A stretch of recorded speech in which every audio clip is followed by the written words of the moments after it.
I have lived in Denver 75 years, all my life. Denver Participatory Budgeting came and did a presentation. I went out of my comfort zone, and it's real exciting to find out how government works. I had never been a part of anything like this before. When I heard about it in Denver, I was like, wow, I want to be a part of this because it's bigger than myself, it's bigger than all the individuals, and it's really crucial to our democracy. Participatory budgeting is a program where the city allocates a portion of its budget to the residents. And through a series of stages, residents decide how to spend those dollars.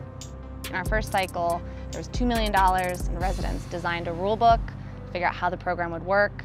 Then we collected over 1,100 ideas from residents, then narrowed those ideas down to 21 actual proposals that went on to ballots. And then we had residents come out and vote and tell us what was most important to them. And now the city is constructing those projects. It's really the definition, I should think, of a grassroots movement. The community members propose these projects.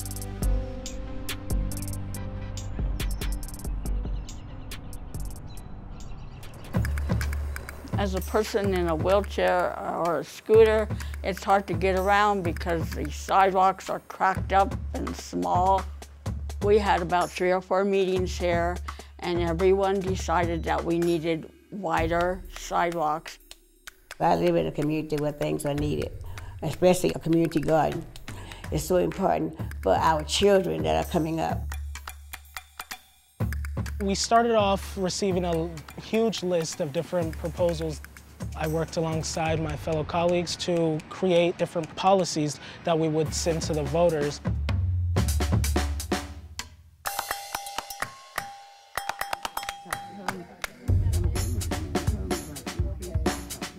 We had a big voting party here, and we made videos, and we went out to different sites, and we hosted events to get people to vote.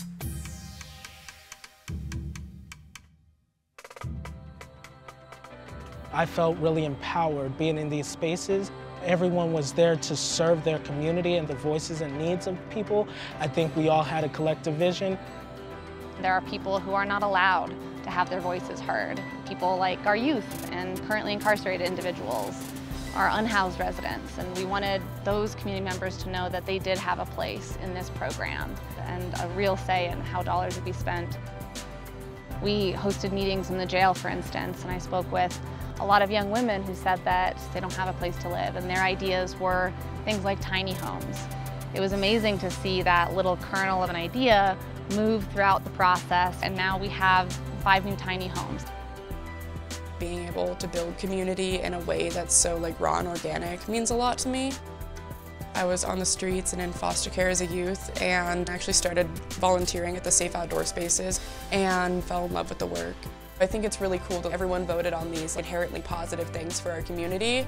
A lot of the times when you vote, you don't always see the outcome. Being able to expand our site adds 5 homes, which means 5 less people sleeping outside. When people participate, it makes them more excited about being a part of something that they got involved in.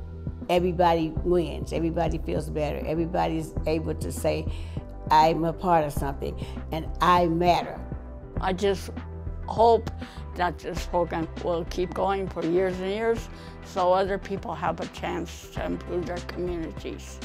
With the first cycle, we had dedicated residents who brought 9 very important infrastructure projects here to Denver.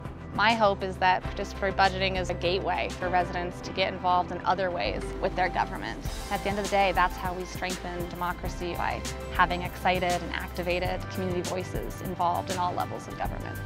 When we have spaces to engage in such crucial aspects of our policy, our voice matters. Participatory budgeting, it can help build stronger relationships between our government and our residents to come together as one collective power to build strong, effective solutions that speak to the needs of the people.